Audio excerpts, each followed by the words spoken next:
Hey there, it's Jang with a look at LEGO City set number 7992. This was called Container Stacker. It had 216 pieces and it was released in 2007. It was on the market for about a year and a half. So unfortunately this is no longer in production, and you probably won't find it on store shelves very much, but you can still find a bunch of them on eBay because they weren't made that long ago. And they weren't in that high of demand, so there's still a lot of stock that's out there that's changing hands. I got this on eBay, used, mostly disassembled, pre-assembled by the original owner. I put it back together to original factory specs, the way that LEGO intended it. Let's go ahead and look at the components that come with this set individually. First of all, minifigure. Yep, minifigure, one single minifigure. It's kind of all you need for this because it's really about a kind of a tractor sort of thing, and he's just a driver, and he's just one of this using the standard style from that era for regular maintenance workers and public works people and city employees that drive construction equipment and such. So nothing special about the minifigure. You do get two containers for the container stacker to stack, and they do have these little hook pieces which are intended to be removed once you're not using them anymore. These containers were compatible with the large ship that was included, as well as the truck that was included with the 7994 City Harbor set, which I previously reviewed. So the same size and shape, and will fit right in, and pretty simple design with the large panels. You can open these up on the ends by removing the end panel, just kind of bending it off gives you some space to put stuff inside of there, but there are no doors, not sliding or lifting or anything like that. This one here has a pallet inside of it, as well as a couple of fuel tanks, not very well secured in the sense that you don't really see anything here that would be holding them down. That probably should have something over the top as straps, but over here there's a pallet, and this, once you push it down, you kind of have to bend the base back and forth to open up a little bit of space under there to get a fingernail, and I'm still having trouble with it here. So that's not the best idea. This is intended to be used in this way, but this is intended to be taken out also. So nice use of the tan color to represent wood, that this would be made out of. And you got a few cylinders there. Maybe just don't push this down quite so far. Just set it down just a little bit. Leave a little bit of room, makes it easier. And then the main thing here, of course, is the container stacker itself.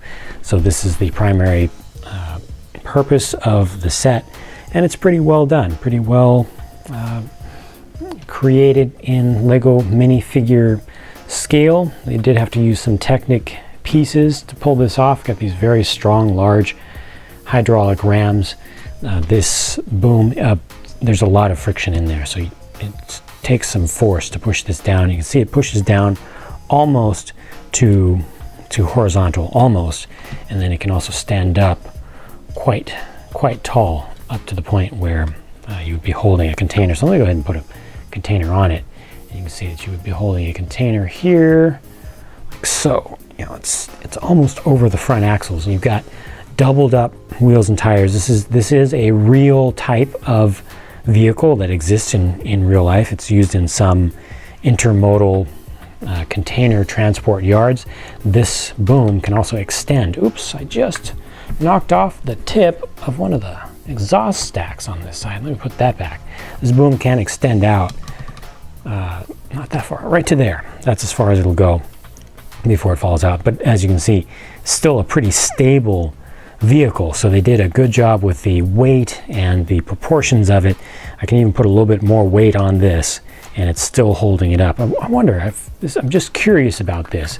If I put another container on here, just kind of forced it to be attached, and then increase this height, see if it'll still stand up. Yep, look at that. I put two containers on it, and it's barely doing it. If I put a little, nope, it still has room for more weight. So really good design there with the the geometry of everything that allows you to actually pick up some pretty serious weight and have a decent distance there. And the idea with these is that, you know, you take stuff off a ship that's been dumped by a large crane, or stuff that's coming off a train, or stuff that's coming off a series of trucks, and you could stack them up like that for storage, either temporary or long term, off to the side, where you know, it just takes up less space that way, so it makes a lot more sense. It's a more compact way of storing containers. And also, if you had train cars that are intended to carry these, I don't think they actually made any train cars officially that were for this particular size of container. The later 2010 red, was it the red? I believe it was, no, the yellow, I believe it was the yellow cargo train did use some containers, but they were not of the same size. They were actually longer. They had a short one that was longer than this, and then they also had a longer one also. So not compatible there, but you can make up your own stuff to make them more compatible. But in all, a cool little set. Definitely does what it's supposed to do. Has pretty good looking detail to it. Very, very stable. Pretty rugged looking with the use of the large tires. And they give you a couple of extra containers, which during that time would have been immediately usable with the large city harbor set. So it would have been great to add on for somebody who had the city harbor set. But like I said, out of production now. It's kind of, you can look at it as a vintage set almost. Not that old, but a cool set nonetheless. And I will be using some of these parts for some stuff that I'll be doing in my Lego City in the future. So thanks for watching this quick little review of an out of production set. I'll talk to you again soon.